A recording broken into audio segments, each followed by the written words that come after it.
بسم اللہ الرحمن الرحیم الحمد للہ الذی ہدانا لہذا وما كنا لنهتدی لولا ان ہدانا اللہ لقد جاءت رسل ربنا بالحق الصلاة والسلام على رسول المسدد المصطفى الأمجد المحمود الأحمد أبي القاسم محمد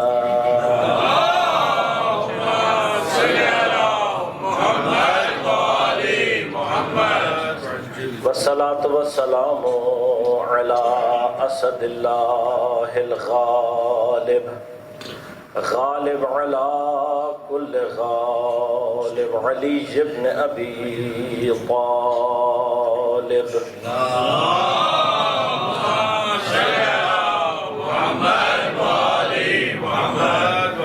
والصلاة والسلام على سيدة المعصومة المظلومة الطاهرة البتول بضعة الرسول فاطمة الزهراء سيدة نساء العالمين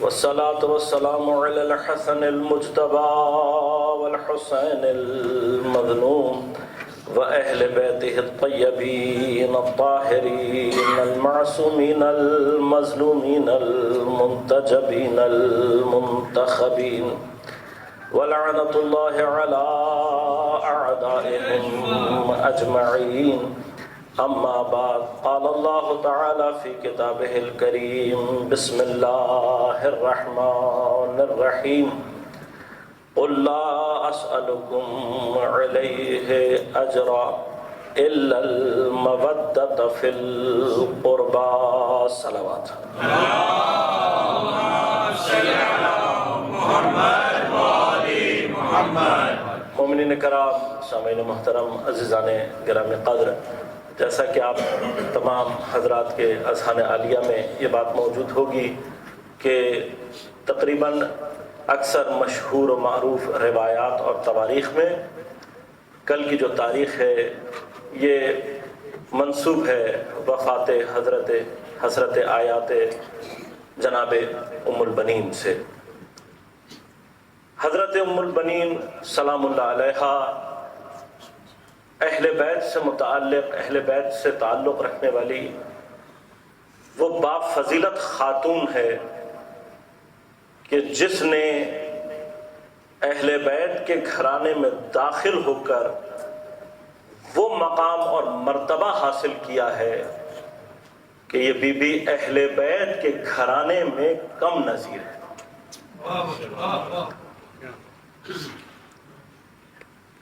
بنو ہاشم سے ہونا،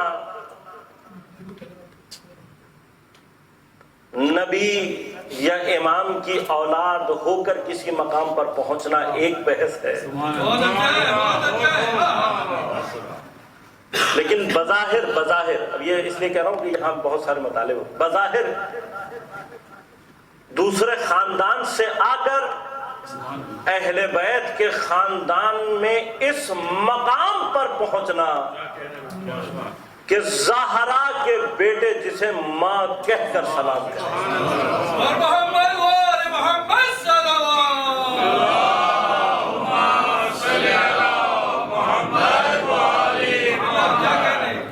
میں نے آپ کی خدمت میں پہلے بھی عرض کیا تھا کہ یہ وہ خاندان ہے کہ جس کی فضائل اور مقامات کے مقابلے میں ہماری کوئی حیثیت نہیں ہے، تو خود شہنشاہ وفا حضرت عباس علمدار علیہ السلام سے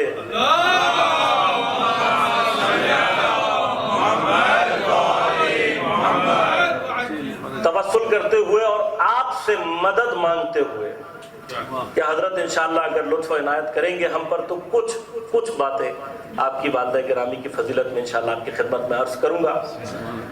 آیت جو میں نے آپ کی خدمت میں پڑھی وہ اتنی معروف و مشہور آیت ہے کہ نہ مجھے ترجمے کی ضرورت ہے، نہ تفسیر کی ضرورت ہے، نہ تشریح کی، لیکن صرف چونکہ میرے پاس آج دامن وقت میں گنجائش نہیں ہے، ہمارے مہمان برادر آئے ہوئے ہیں، اور میں خود بھی مہمان ہوں، لیکن شاید ان سے ایک آدھ دن پہلے آیا ہوں، تو میں میزبانی کا حق آپ کی طرف سے ادا کر رہا ہوں کہ انشاءاللہ مستفیض ہوں گے ان سے۔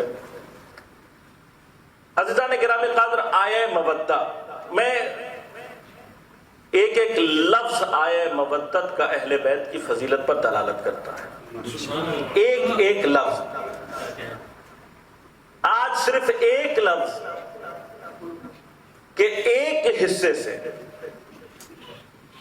ایک لفظ کے ایک حصے سے اہل بیت کی فضیلت کا ایک نقطہ آپ کی خدمت میں بیان کروں کہ جو میرے آگے کے مطلب سے مربوط بھی ہے۔ کیا ارشاد ہو رہا ہے؟ کہہ دو اے نبی کہ میں تم سے کوئی سوال نہیں کرتا اس پر مگر کس چیز کا؟ اجر کیا ہے؟ الا المودۃ فی القربى۔ علماء یقین یعنی آپ محظوظ ہوں گے انشاءاللہ کہ جب بحث کھولتے ہیں کس طرح سے یہ ہمارا اعزاز ہے، ہمارا اعزاز ہے۔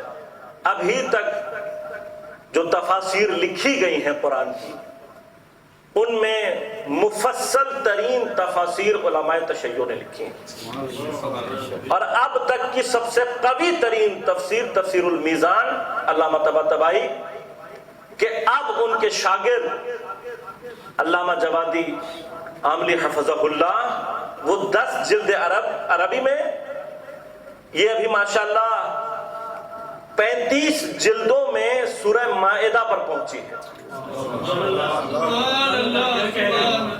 تفسیر تسنیم آیت اللہ جوادی حفظہ اللہ، مائدہ کی 55ویں آیت 35ویں جلد میں ہے، اور ہر جلد کم از کم 500 صفحوں کی ہے۔ خدا ان کو حفظ اور اپنے امان میں رکھے۔ انشاءاللہ جب یہ تفسیر مکمل ہو کر سامنے آئے گی تو ہم ابھی سے یہ ادعا کر رہے ہیں کہ انشاءاللہ پورے عالم اسلام میں قرآن کی اتنی مفصل تفسیر آج تک نہیں لکھی۔ اب قرآن اپنے معنی کو کھولتا کیسے ہے؟ اے نبی، میں کوئی تفصیل نہیں بیان کروں گا، صرف ایک نقطہ بیان۔ اے نبی کہو کہ میں تم سے سوال کرتا ہوں اجر کا، مگر کیا نہیں سوال کرتا مگر اجر کا، یعنی میرا اجر کا سوال صرف کیا ہے؟ میرے اقربا سے۔ سوال کسے کہتے ہیں؟ آج صرف یہ بحث ہے، سوال کسے کہتے ہیں، اور بہت سارے مسائل ہیں یہاں پہ، انشاءاللہ کبھی اور عرض کروں گا۔ سوال کسے کہتے ہیں؟ حالانکہ بظاہر ایک بہت عام سی چیز ہے، ہم سب کے ذہن میں موجود ہے کہ سوال اسے کہتے ہیں۔ کسے کہتے ہیں؟ طلب الشیء، شے کا طلب کرنا سوال کہنا۔ یہی جو دیکھیے سوال میں 4 چیزیں متصور ہیں۔ سوال کرنے والا یعنی سائل، جس سے سوال کیا جا رہا ہو یعنی مسئول، جس شے کے بارے میں سوال کیا جا رہا ہو یعنی مسئول عن، جو شے طلب کی جا رہی ہے۔ اور چوتھی چیز کیا ہے؟ خود سوال۔ مفصل بحث چاہیے ان تمام کو اگر بیان کیا جائے۔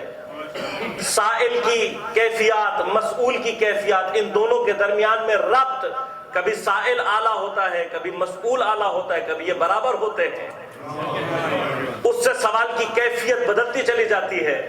کبھی سوال حکم بن جاتا ہے، کبھی التماس بن جاتا ہے، کبھی یہی سوال دعا بن جاتا ہے۔ کبھی سوال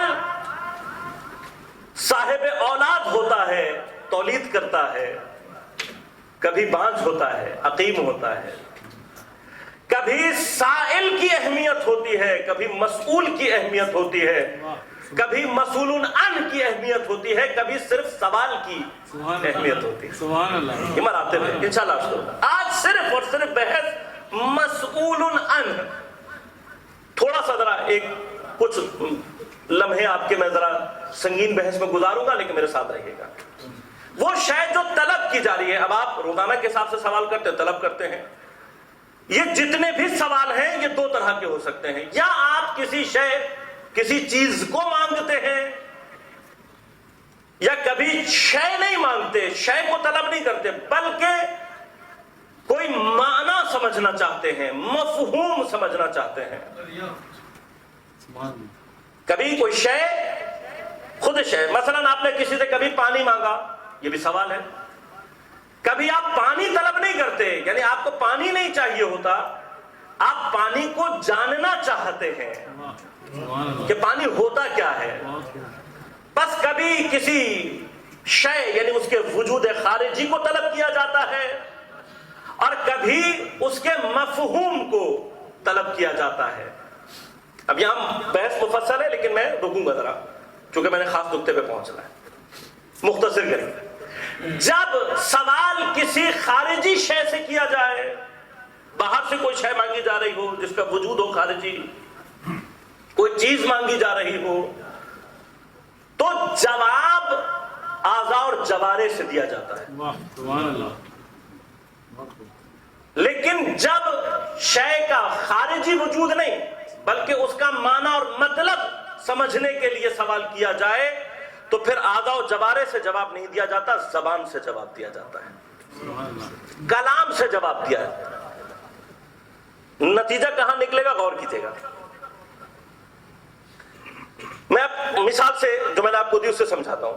کبھی میں نے اپنے بیٹے سے مانگا پانی کہ بیٹے پانی لے آؤ، اور میری مراد پانی ہے جو پینے کے لیے چاہیے۔ اب اگر میرا بیٹا کھڑا ہو کر کہے، میں کہوں پانی چاہیے، میں تم سے پانی کا سوال کرتا ہوں، وہ کھڑا ہو کر یہ کہے کہ پانی H2O، یہ اس کی کیمسٹری ہے، یہ اس کی فزکس کی مایہ ہوتا ہے، نہ رنگ ہوتا ہے، نہ بو ہوتا ہے، نہ ذائقہ ہوتا ہے، وغیرہ وغیرہ، جواب دے رہا ہے، لیکن کیا مجھ تک پہنچ رہا ہے؟ کیا میرے مطلوب کو ادا کر رہا ہے؟ مجھے چاہیے پانی اس وقت پیاس بجھانے کے لیے، پانی کو سمجھنا نہیں چاہتا ہوں میں، اس وقت مجھے کیا چاہیے؟ پانی۔ لیکن ایک مرتبہ میں اس سے پانی کا ہی سوال کروں، لیکن میں چاہتا ہوں پانی کو سمجھنا، اور وہ لا کر میرے سامنے رکھ دے کہ یہ پانی، یہ لیجئے، میں کہوں گا یہ تو مجھے بھی پتا ہے کہ یہ پانی ہے، میں جاننا چاہتا ہوں کہ یہ پانی ہے کیا، اس کی صفات کیا ہے، پیاس نہیں بجھانا چاہتا، سمجھنا چاہتا ہوں۔ اب میں ذرا سا بدل دوں، مادی پیاس نہیں بجھانا چاہتا، مانوی پیاس بجھانا چاہتا ہوں۔ تو اب اگر وہ پانی کے کنٹینر لا کر رکھ دے، مجھے سمندر کے کنارے لے جا کر کہے یہ دیکھو کتنا پانی، پورا سمندر بھی میرے سوال کا جواب، کیوں؟ اس لیے کہ میں پانی کو سمجھنا چاہتا ہوں، مجھے الفاظ چاہیے، زبان سے یہ بتاؤ، صفات بتاؤ۔ بس جب وجود خارجی طلب کیا جائے تو پھر اعضاء و جوارح اپنے بدن سے، اپنے وجود خارجی سے جواب دیا جاتا ہے۔ جب کوئی معنی سمجھنا مطلوب ہو تو پھر زبان اور کلام سے جواب دیا جاتا ہے۔ جواب دینے کے بھی مراتب ہیں، لیکن اس کیفیت میں دیکھیں، جب اعضاء اور جوارح سے جواب دینا ہوتا ہے، یعنی آپ کو شے شکل میں لا کر دیں گے، بدن سے لا کر دیں گے، اس شے خارجی کو خود لا کر دیں گے، تو اس میں اس شے سے زیادہ سائل، اس کے مرتبے کو ملحوظ رکھا جاتا ہے، اور جتنا سائل کی معرفت زیادہ ہوگی، جتنی بھی سائل کی معرفت زیادہ ہوگی، اتنا ہی جواب کا مرتبہ اوپر آتا چلا جائے گا۔ اب اگر میں نے اپنے بیٹے سے مانگا پانی اور میرا بیٹا باپ کے مقام کو نہیں جانتا، تو ہو سکتا ہے ایسے پانی لے کر آئے کہ ایک تو میں کئی دفعہ آوازیں دوں، چوتھی پانچویں آواز میں جواب دے، جائے بغیر دھلا ہوا گلاس، آدھا بھرا آدھا خالی لائے میرے سامنے پٹ کے اور چلا جائے۔ میرے سوال کا جواب آیا تو ہے نا، لیکن یہ ایک مرتبہ ہے۔ اگر وہ باپ کے مقام کو سمجھتا ہوگا تو پھر پہلی آواز میں جواب دے گا، گلاس دھلا ہوا ہوگا، ایک خاص حد تک بھرا ہوا ہوگا، ادب سے لا کے میرے سامنے رکھے گا، کب؟ جب میری معرفت رکھتا ہوگا. میرے مقام، میں کون ہوں؟ سائل. سائل کی معرفت کے اعتبار سے جواب کے مراتب خود بخود بنتے چلے جائیں گے. لیکن جب کسی شے کا مطلب سمجھنا ہو تو سائل کی حیثیت اپنی جگہ، لیکن اہم مسئول عن کی معرفت ہوتی ہے، یعنی وہ شے جو طلب کی جا رہی ہے. دیکھیں، جب پانی کے بارے میں سوال کیا جائے اور مقصد پانی کو سمجھنا ہو تو اب چاہے کوئی بچہ سوال کرے، کوئی بڑا سوال کرے، کوئی پروفیسر سوال کرے، سبحان اللہ، جس سے سوال کیا جا رہا ہے اس کی معرفت پانی کے بارے میں جتنی زیادہ ہوگی اتنا اچھا جواب دے گا. فرق نہیں پڑتا کہ بچے نے مانگا، بڑے نے مانگا، پروفیسر نے پوچھا. ایسا ہی ہے نا بھائی. دیکھیں، جو شخص پانی کو جتنا اچھی طرح سے جانتا ہے اس کے لیے فرق نہیں پڑتا کہ سوال کرنے والا کون ہے. وہ صرف یہ دیکھے گا کہ سوال کرنے والے کی سطح کیا ہے، اس اعتبار سے وہ جواب دے گا. لیکن جس کو پانی کے بارے میں پتہ ہی نہ ہو کہ پانی کی صفات کیا ہیں، تو چاہے بچہ سوال کرے، چاہے بڑا سوال کرے، چاہے پروفیسر سوال کرے، وہ جواب نہیں دے سکتا. بس یہ ایک نقطہ میں نے آپ تک پہنچانا تھا. اگر یہ نقطہ آپ تک پہنچ گیا، کیا کہ سوال جب کیا جاتا ہے تو طلب الشے ہوتی ہے. شے یا اس کا وجود خارجی ہوتا ہے یا اس کا معنی اور مطلب ہوتا ہے. اگر وجود خارجی مانگا جائے تو اعضاء و جوارح سے جواب دیا جاتا ہے. اعضاء و جوارح سے جواب دیا جائے تو سائل کی معرفت ضروری ہے. سائل کو پہچانتے ہوئے جواب کا مرتبہ خود بخود بدلتا چلا جائے گا. لیکن اگر مطلوب اس کی تعریف ہو، مطلب ہو، تو پھر زبان سے جواب دیا جاتا ہے اور وہاں پہ پھر اس شے کی معرفت ضروری ہے. اگر یہ مقدمہ آپ کی سمجھ میں آ گیا تو اب ایک مرتبہ آپ کو پلٹاؤں گا دوبارہ آیے مودت کی طرف. اور آیے مودت میں اب دیکھنا یہ ہے کہ سوال کون کر رہا ہے، سائل کون ہے. سائل کون ہے؟ جس کا کلام ہے قرآن یعنی اللہ. تو وہاں بزرگی کا اندازہ کیا ہے کہ اللہ سے بڑا کوئی. جس کی زبان سے جاری کرایا جا رہا ہے وہ کون ہے؟ بعد از خدا بزرگ توئی. یعنی کیا؟ سائل بلند ترین درجوں پر ہے. جس سے سوال کیا جا رہا ہے مسئول کون ہے؟ امتی. کس چیز کا سوال کیا جا رہا ہے؟ مودت کا. مودت مانگی جا رہی ہے نا، مودت کو طلب کیا جا رہا ہے. بس اب یہاں سے مرتبے کو سمجھیے گا. اگر مودت سے مراد یہاں پر، چونکہ بعض نے کہا ہے، کیونکہ جہاں اہل بیت کی تعریف آ جائے کچھ لوگوں کو تکلیف ہونے لگتی ہے. اب ہم ان کو جواب دے رہے ہیں، ہم آپ کی بات مان لیتے ہیں. آپ نے کہا یہاں پر مودت سے مراد مودت کا مفہوم ہے. آپ کو یہ پتا ہونا چاہیے کہ مودت کہتے کسے ہیں. تو میرا تو سب سے پہلے سوال یہ ہے کہ جو پوچھ رہا ہے اسے جانتے ہو؟ کیا میں اللہ کو یہ بتاؤں گا کہ مودت کسے کہتے ہیں؟ پہلا مرحلہ، پہلا تو یہ مرحلہ. کیا میری مجال ہے کہ میں پیغمبر کو بتلاؤں کہ مودت کسے کہتے ہیں؟ پہلے تو یہ عقل میں نہیں آتا. لیکن اگر ہم مان بھی لیں تو ابھی ہم نے کیا عرض کیا تھا کہ اگر معنی اور مفہوم بیان کرنا ہو تو پھر جس شے کا سوال کیا جا رہا ہو، جو شے مطلوب ہے، اس کی معرفت ضروری ہے. معرفت ہوگی تو جواب دے سکو گے، ورنہ صرف محبت محبت، میں پنجتن کا غلام ہوں، میں پنجتن کا غلام ہوں، سارا دن کرتے رہو، مودت حاصل نہیں ہوتی. کیا چاہیے؟ معرفت چاہیے.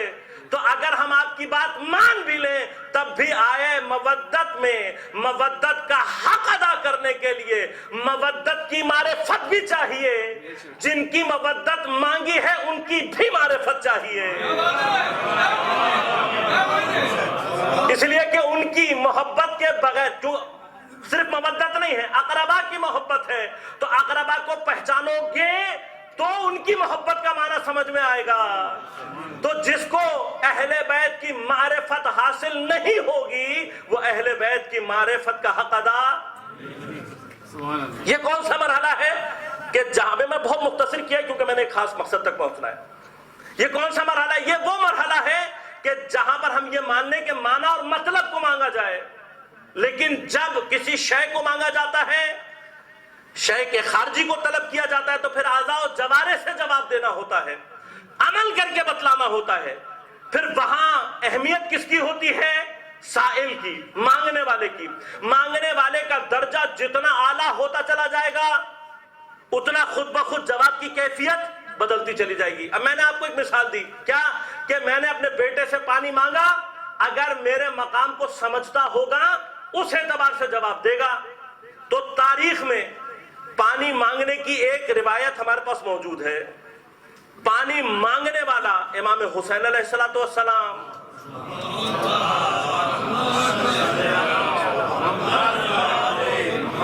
کب کا واقعہ؟ جب جناب زینب سلام اللہ علیہ کی ازدواج ہو گئی، اپنے گھر چلی گئی. جاتے جاتے میری بیوی اپنے بھائی عباس کو کہہ کر گئی، عباس میرا بھائی شب میں پانی طلب کرتا ہے، جب طلب کرتا ہے میں پانی لے کر پہنچتی ہوں. عباس میں جا رہی ہوں، آج کے بعد یہ ڈیوٹی تمہاری ہے. حسین طلب کریں گے، تم نے پانی پہنچانا ہے. میرے مولا نے شب میں اٹھ کر پانی کو طلب کیا، جناب زینب کو آواز دی عادت کے مطابق. پھر خیال آیا کہ اب زینب نہیں ہے، اپنے گھر چلی گئی ہیں. تو میرے مولا یہ سوچ کر کہ جناب زینب نہیں ہے دوبارہ سو گئے. تھوڑی دیر بعد پیاس کی شدت سے دوبارہ آنکھ کھلی تو دیکھا کہ سرہانے پر قمر بنی ہاشم پیالہ لیے کھڑے ہوئے. میرا مولا تڑپ کر اٹھا، کہا عباس تم؟ کہا مولا آپ نے پانی کے لیے بلایا تھا. کہا میں نے تمہیں تو آواز نہیں دی تھی. کہا شہزادی نے میری ڈیوٹی لگائی ہے. کہا عباس کب سے کھڑے ہو؟ کہا مولا جب سے آپ نے آواز دی ہے. کہا عباس اٹھایا کیوں نہیں؟ کہا رسم غلامی یہ نہیں ہے. کہا عباس پانی رکھ کے چلے کیوں نہیں گئے؟ کہا ماں نے تربیت یہ نہیں دی ہے. اعضاء و جوارح جتنی حسین کی معرفت ہے، عباس کا انداز بتا رہا ہے پانی لے کر کیسے آنا ہے. سائل کی معرفت، سائل کی جتنی معرفت ہوگی اتنا بہترین انداز. اب اگر آئے مودت میں امکان تو ہے نا کس چیز کا کہ مودت سے مراد، بلکہ امکان نہیں، حقیقت یہ ہے کہ آیت میں ہم سے مودت کے معنی نہیں پوچھے ہیں. ان سے زیادہ معنی اور مطلب کو کون جانتا ہے؟ اللہ سے زیادہ، رسول سے زیادہ. تو انہوں نے مودت کے معنی نہیں مانگے ہیں ہم سے، بلکہ کیا مانگا؟ خود مودت مانگی ہے، اپنے اہل بیت کی مودت. تو جب کسی خارجی شے کا سوال کیا جائے تو جواب کیسے دیا جاتا ہے؟ اعضاء و جوارح سے. اب میں زبان سے جتنا مرضی یہ کہوں کہ مجھے اہل بیت سے محبت ہے، جتنا مرضی زبان سے میں کہہ دوں مجھے اہل بیت سے محبت ہے، جواب نہیں ملا رسول کو. کب ملے گا؟ جب میرے اعضاء و جوارح ثابت کر کے بتائیں کہ میں نے مودت کا حق ادا کیا ہے. تو اب مجھے نہیں معلوم کہ عمل کے ذریعے سے، بدن سے، اعضاء و جوارح سے کیسے مودت کو ادا کیا جاتا، مجھے نہیں معلوم. لیکن تاریخ میں میں نے انہیں دیکھا ہے کہ جن کی مودت کو اہل بیت نے قبول کیا ہے.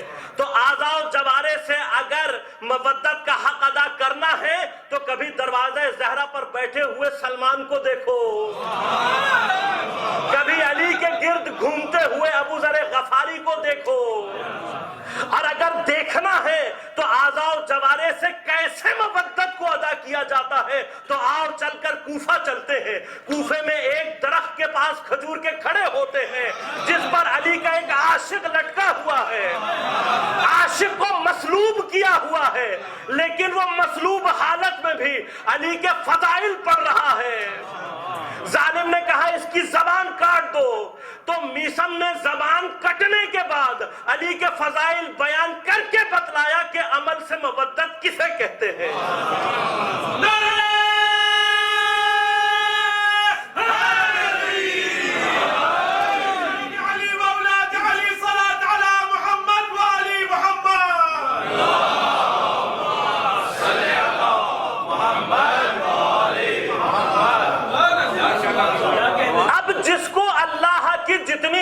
معرفت ہوگی.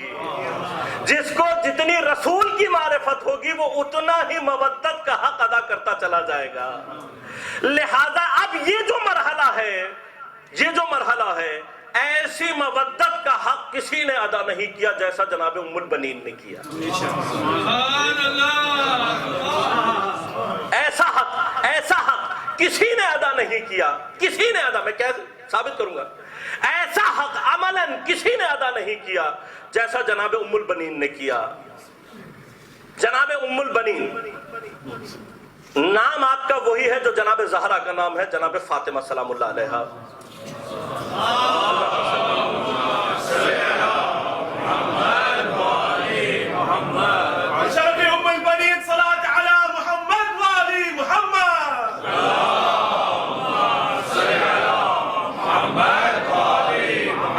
خدا کبھی اگر توفیق دے ہمیں تو اہل بیت کی فاطماؤں کی گفتگو کی جائے. 7 فاطمائیں اہل بیت کی ایسی ہیں کہ ان میں سے ہر ایک فاطمہ ہے. اس کے علاوہ میں کچھ نہیں کہہ سکتا. اس میں سے ہر ایک فاطمہ ہے. ایک فاطمہ بنت اسد ہے، ایک فاطمہ بنت نبی ہے، ایک فاطمہ بنت حزام ہے، ایک فاطمہ معصومہ ہے، ایک فاطمہ کبریٰ ہے، ایک فاطمہ صغریٰ ہے، ایک فاطمہ الوسطیٰ ہے. انشاءاللہ کبھی عرض کروں گا اگر خدا نے توفیق دی. جناب ام البنین بنی کلاب جناب عبد المناف پر پہنچ کر آپ کا اور مولائے کائنات یا پیغمبر کا نسب ایک ہو جاتا ہے. جناب عبد المناف سے یہ جو بنی کلاب چلے ہیں یہ تاریخ عرب میں شجاع معروف ہے. ابو الحسن اصفہانی مقاتل الطالبین میں فرماتے ہیں کہ عرب جب شجاعوں کے قصیدے پڑھا کرتے تھے تو جناب ام البنین کے اجداد کے نام لیا کرتے تھے. جناب نام لیا کرتے تھے. نام لے کر یعنی ان کے نام پہچان تھے شجاعت میں، مردانگی میں، مہمان نوازی میں. اور جناب کے تمام، جناب فاطمہ ام البنین تمام کے تمام اجداد عبد المناف تک عرب کے شجاع، آپ کے سارے چچا شجاع، سارے ماموں شجاع. بسم اللہ. اب یہ اس لیے بتلا رہا ہوں کہ ایک مقصد ہے. مولا کائنات نے اپنے بھائی جناب عقیل کو بلایا. جناب عقیل انصاب عرب پر دسترس رکھتے ہیں. آپ کو پتا ہے کون سا قبیلہ کہاں، کس کا باپ اجداد کون، کس کے چچا کون، کس کے ماموں کون، کس کا شجرہ صحیح، سب جانتے ہیں. جناب عقیل سب جانتے ہیں، انصاب میں ماہر ہیں. اور بلا کر کہا انظر لی، میرے لیے تلاش کرو، دیکھو میرے لیے امرأہ، ایک ایسی خاتون ولدتها الفحولا. عجیب جملے، واقعی یہ کبھی موقع ملے عرض کرو. آپ فحول عرب میں کہتے ہیں ایکسٹرا آرڈینری لوگوں کو. نابغہ، فحل نابغہ، فحول نابغہ کا ایسی خاتون تلاش کرو جس کو نابغہ لوگوں نے پیدا کیا ہو. ذمہ داری تو جناب عقیل کی لگا رہے ہیں، لیکن لگتا ہے مولا کائنات کو پتا ہے عقیل کہاں جائے گا. میرے مولا تو صرف علامات بتا رہے ہیں. یہ کبھی کبھار ہوتا ہے نا، آثار بتا دو موصل تک انسان خود ہی پہنچ جائے گا. تو میرے مولا عباس کی ماں کا پتہ بتا رہے ہیں، جناب عقیل سے مانگ نہیں رہے. تاریخ ہمیں یہی کہتی ہے نا کہ آپ نے جناب عقیل سے کہا تلاش کرو. میں یہ کہہ رہا ہوں تلاش نہیں کرو. عقیل میں تمہیں پتہ بتلا رہا ہوں، جانا تمہارا کام ہے، پہنچنا تمہارا کام ہے. کیسی کہ جس کو فحولہ نے پیدا کیا ہو، فحول افراد نے، نابغہ افراد نے پیدا کیا ہو. اور ایسی خاتون کہ جس نے ابھی تک ازدواج نہ کی ہو، شادی نہ کی ہو، اور وہ میرے لیے پیدا کرے غلامن فارسا. غلام کہتے ہیں جوان کو اور فارس کہتے ہیں لڑنے والے کو. جوان بھی ہو، لڑنے والا بھی ہو. لگتا ہے علی کی نگاہیں کربلا کو دیکھ رہی ہیں. مجھے ایسی خاتون چاہیے. جناب عقیل پہنچے، ڈھونڈتے ڈھونڈتے کہا کہ آپ نے جو صفات بتلائی ہیں جناب ام البنین فاطمہ بنت الحزام، ان سے بہتر خاتون مجھے نظر نہیں آتی، کہا میری جانب سے خواستگاری۔ یہاں جناب عقیل پہنچے، جناب حزام نے استقبال کیا، علی اور رسول کا بھائی آیا ہے، خاندان وحی سے پیغام لے کر آیا ہے، عزت سے بیٹھایا، سوال کیا، آپ نے مقصد بیان کیا۔ جیسے ہی کہا کہ علی نے تمہاری بیٹی کا ہاتھ مانگا ہے تو جناب حزام خوشی سے آپ کی بانچیں کھل گئی، خوشی ہے کہ آپ کنٹرول میں نہیں ہو رہی، کہا کہ اجازت دو میں اپنی بیٹی سے پوچھ کر آ جاؤں۔ دیکھیں اسلام شریعت، اپنی بیٹی سے جانتے ہیں کہ جواب مثبت ملے گا لیکن پھر بھی بیٹی سے پوچھ کر آؤں۔ اس ارادے سے وارد ہوئے، جیسے ہی گھر میں داخل ہوئے دیکھا بیٹی ماں سے یہ کہہ رہی ہے کہ ماں میں نے کل رات خواب دیکھا، خواب میں یہ دیکھا کہ میں ایک باغ میں بیٹھی ہوں، ہرا بھرا باغ، میووں کی بہتات، نہریں جاری ہیں میرے پیروں کے نیچے، اتنا خوبصورت باغ میں نے کبھی نہیں دیکھا۔ اور ماں میں نے دیکھا کہ اس باغ میں اوپر چاند اور ستارے نظر آ رہے ہیں، اور میں نے ان چاند اور ستاروں کو دیکھنا شروع کیا، اور چاند اور ستاروں کو دیکھنے کے بعد میں نے خدا کی خلقت کے اوپر اللہ کی مدح ثنا شروع کر دی کہ پروردگار کی تعریف ہے کیسے اس نے بغیر ستونوں کا آسمان بنایا۔ کہ ابھی میں تعریف کر ہی رہی تھی، میں نے دیکھا کہ وہ چاند آسمان سے اتر کر میری آغوش میں آ گیا، اس کے نور سے میرے چاروں طرف نور پھیل گیا، اور پھر میں نے یہ دیکھا کہ اس چاند کے ساتھ ساتھ 4 ستارے اتر کر میرے آنگن میں آ گئے، چاند بھی آیا 4 ستارے بھی آئے۔ ماں میں نہیں سمجھی یہ کس بات کا اشارہ ہے۔ جناب حزام سن رہے تھے، کہا بیٹی تیرے خواب کی تعبیر تیرے دروازے تک آ گئی ہے۔ انہیں رات خواب دیکھا، صبح تیرے دروازے پر تعبیر پہنچ گئی ہے، اللہ ہمیں تیرے خواب کی تعبیر تیرے دروازے تک پہنچا دی ہے، مولائے کائنات کے رشتہ تیرے دروازے پر آیا ہے۔ نعرہ حیدری، نعرہ صلوات۔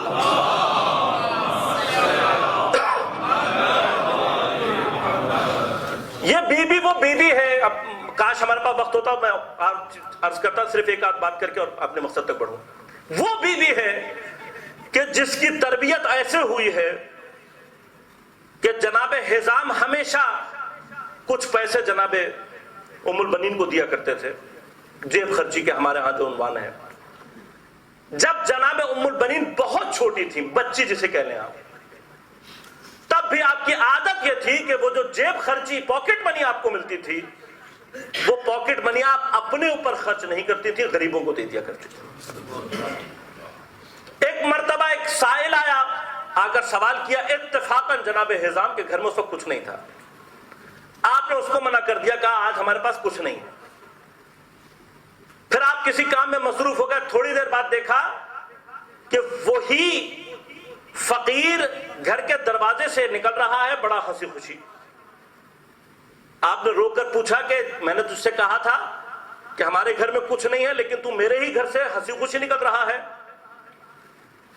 کہا جناب حزام سے کہ آپ کے پاس کچھ ہو یا نہ ہو، آپ کے گھر میں ایک بچی ایسی ہے جس کے دروازے سے ہم کبھی خالی ہاتھ نہیں گئے، آپ سے ملے نہ ملے وہاں سے ضرور ملتا ہے، لہذا جب آپ سے مایوس ہوا تو میں وہاں گیا اور مجھے جیسا یقین تھا مجھے عطا ہوئی۔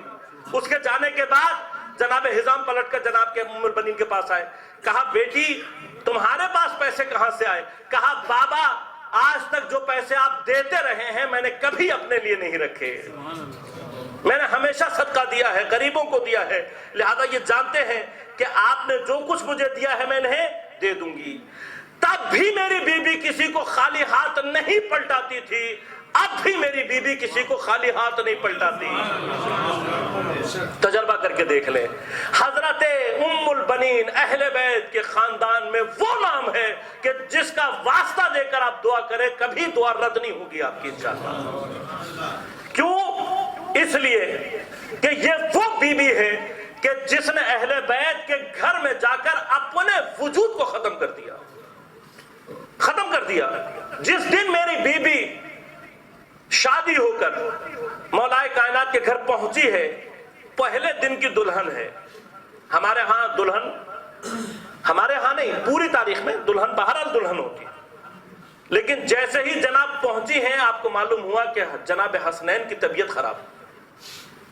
تاریخ نے لکھا ہے کہ جناب ام البنین اپنے حجرہ عروسی میں نہیں گئیں، حسنین علیہ السلام کی پرستاری میں لگ گئیں، خدمت میں لگ گئیں. تو ایک دن آپ کو مولا کائنات نے آپ کی خدمت کرتے ہوئے دیکھ کر، بچوں سے محبت دیکھ کر آپ کو آپ کے نام سے پکارا. اس وقت تو بیوی نے کچھ نہیں کہا. جب ذرا خلوت ملی تو مولا سے کہا، مولا ایک گزارش ہے آپ سے. کہا کیا گزارش ہے؟ کہا مولا میرا جو نام ہے حسنین کی ماں کا وہی نام ہے. آپ جب مجھے اس نام سے بلاتے ہیں مجھے ایسا محسوس ہوتا ہے کہ آپ کے بچے اپنی ماں کی یاد میں چلے جاتے ہیں، اور ان کو چونکہ شہادت کے کچھ عرصے کی بات ہے، غم تازہ ہے آپ کے بچوں کا. مجھے محسوس ہوتا ہے کہ اپنی ماں کا نام سن کر یہ مغموم ہو جاتے ہیں. کہا کیا چاہتی ہو؟ کہا مولا آپ سے درخواست صرف یہ ہے کہ آج کے بعد مجھے میرے نام سے مت پکاریے،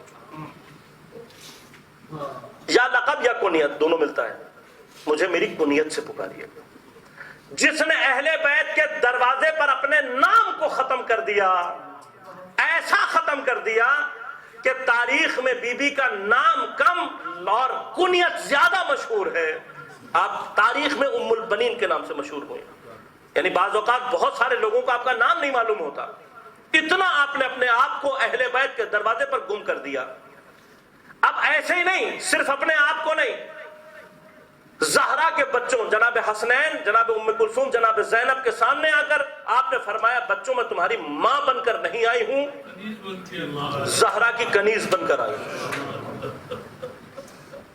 اور ساری زندگی میری بیوی، ساری زندگی میری بیوی حسنین علیہ السلام، جناب زہرا کے بچے جناب ام کلثوم، جناب زینب کے سامنے اسی طرح سے رہی. اتنی شدت سے تابع رہی، اتنی شدت سے مطیع رہی کہ آپ کے چاروں بیٹے ایسا محسوس ہوتا تھا کہ یہ اہل بیت کے غلام ہیں. صرف حضرت عباس نہیں، چاروں بیٹے میری بیوی کیسی تھے. لیکن جناب عباس وہ بیٹا ہے کہ جس کو مولا کائنات نے نماز شب کی دعاؤں میں طلب کیا. میں واقعاً حیران ہوتا ہوں. یہ مطالب ہیں، ان کے اوپر انسان غور کرے کبھی کہ کیا درجات ہیں، کیا مقامات ہیں. یہ مباہلہ میں ہم دیکھتے ہیں کہ بیٹے زہرا کے بطن سے آئے ہیں، جناب زہرا سلام اللہ علیہا کے بطن سے آئے ہیں، کہلا رہے ہیں نبی کے بیٹے. احسان مانتا ہوں میں ام البنین کا، احسان مانتا ہوں میں ام البنین کا، کعبے کا رخ نہیں کیا آنگن کو چھوڑ کر، ورنہ علی کا لال یقیناً علی تھا، آتا تو وہ بھی کعبے کی دیوار توڑ کے. بیٹے جناب زہرا کے بطن سے پیدا ہوئے ہیں، کہلا رہے ہیں نبی کے بیٹے. اور اس کے بعد جناب ام البنین کو یہ فضیلت حاصل ہے کہ بیٹا جناب ام البنین کے بطن سے پیدا ہو رہا ہے، کہلاتا زہرا کا بیٹا ہے. اتنی اطاعت اپنے بچوں میں ڈالی ہے، اتنی اطاعت، خود اتنی مطیع ہے کہ اپنی پوری زندگی میں کبھی آپ نے اپنے بچوں کو زہرا کے بچوں پر مقدم نہیں کیا، کبھی نہیں. لہذا آپ نے ایسے بیٹے تربیت کیے ہیں میں نے کہا نا کہ جناب ام البنین اہل بیت کے گھر میں آ کر اہل بیت میں کم نظیر ہے. کیوں؟ اس لیے کہ کوئی آپ کو دوسری ایسی ماں نہیں ملے گی جس نے 1 نہیں 2 نہیں 3 نہیں 4 بیٹے کربلا میں حسین پر تقدیم کیے ہیں. اکیلی ہے جناب ام البنین، واحد ماں ہے کہ جس کو یہ افتخار حاصل ہے. کیا؟ کہ اس کے 4 بیٹے. اور اگر میں دوسرا پلٹ کر کہوں کہ یہ وہ واحد ماں ہے جس نے اپنا سب کچھ حسین پر قربان کر دیا. 4 ہی بیٹے ہیں نا. تاریخ نے سوائے 4 بیٹوں کے کوئی اور اولاد نہیں جناب ام البنین سے. انہی 4 بیٹوں کی وجہ سے بھی آپ کو ام البنین کہا جاتا ہے. بیٹوں کی ماں جو ام البنین کہلاتی تھی، اس نے اپنے سارے بیٹے حسین پر قربان کر دیے. یہ افتخار صرف جناب ام البنین کا ہے. کتنا حسین سے محبت کرتی ہے تاریخ میں کئی جگہ آیا ہے، کئی جگہ آیا ہے. لیکن تاریخ واقعاً اس وقت تعجب کرتی ہے کہ جب کربلا کے بعد قافلہ پلٹ کر آیا، امام سجاد نے بشیر کو بھیجا، کہا جاؤ اور ہماری طرف سے منادی کرو. تو جب یہ جناب ام البنین کے دروازے پر پہنچا ہے، اب جانتا ہے 4 بیٹے شہید ہوئے ہیں، لہذا آ کر دروازے پر اس نے ندا کو تبدیل کیا اور آ کر کہا کہ اے ام البنین، میں آپ کو آپ کے بیٹوں کی خبر دینے آیا ہوں. آپ کے جوان سال سب سے بڑے جناب عباس ہیں، 34 سال عمر ہے جناب عباس کی. دوسرے جناب عبداللہ ہیں، 28 سال عمر ہے. اس کے بعد جناب عثمان ہیں، 24 سال عمر ہے. سب سے چھوٹے جناب جعفر 19 برس. سارے کے سارے جوان ہیں، جس کے 4 جوان بیٹے حسین پر قربان ہیں. بشیر کہتا ہے میں آپ کو آپ کے بیٹوں کی منادی سنانے آیا ہوں. جناب ام البنین دروازے پر آ کر کہتی ہیں بشیر پہلے مجھے میرے حسین کی خبر دے.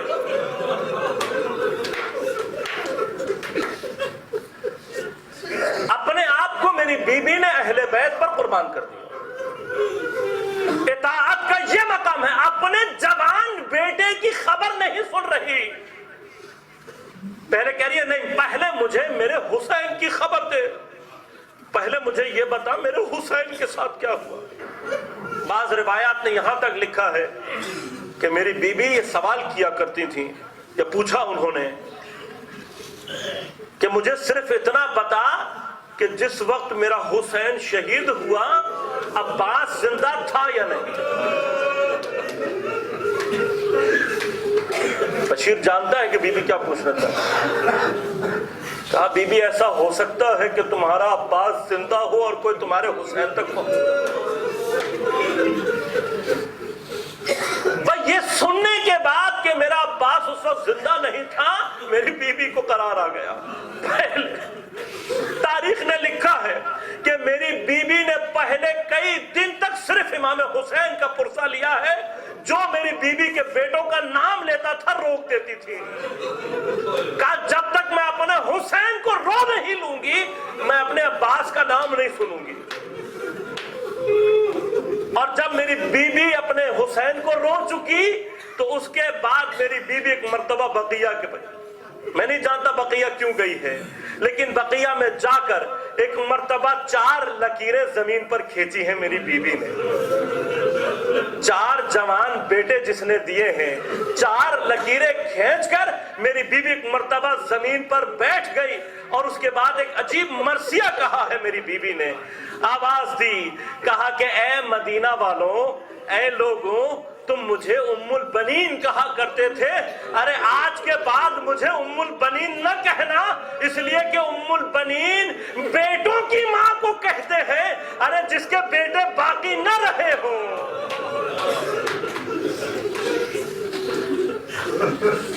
اتنا تربیت کیا ہے، اتنا تربیت کیا ہے جناب عباس کو جناب ام البنین نے ایسا تربیت کیا ہے کہ امام وقت جناب عباس کی زری پر کھڑے ہو کر کہتا ہے السلام علیکہ ایھا المطیع للہ ولرسول.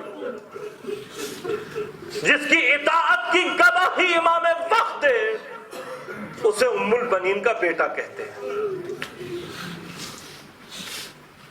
تو بی بی کے قلب کو ان کے بیٹے کی ذکر مصیبت سے تسکین دینے کے لیے چند جملے سے، اس لیے کہ اپنے بیٹے سے پہلے اپنے حسین کو روئی ہے میری بی بی. بی بی آپ کی بارگاہ میں آپ کے حسین کی مصیبت کے صرف چند جملے. کون سا وقت حسین پر؟ جب جناب ام البنین کا بیٹا عباس بھی باقی نہ رہا. مقاتل نے لکھا ہے جناب عباس نے جس وقت استغاثہ بلند کیا اور جناب عباس کی صدا آئی ہے علیک منی السلام یا ابا عبداللہ، مقاتل کہتے ہیں یہ وہ واحد وقت تھا جب حسین کمر تھام کر کربلا کی زمین پر بیٹھ گئے اور آواز دی الآن انکسر ظہری.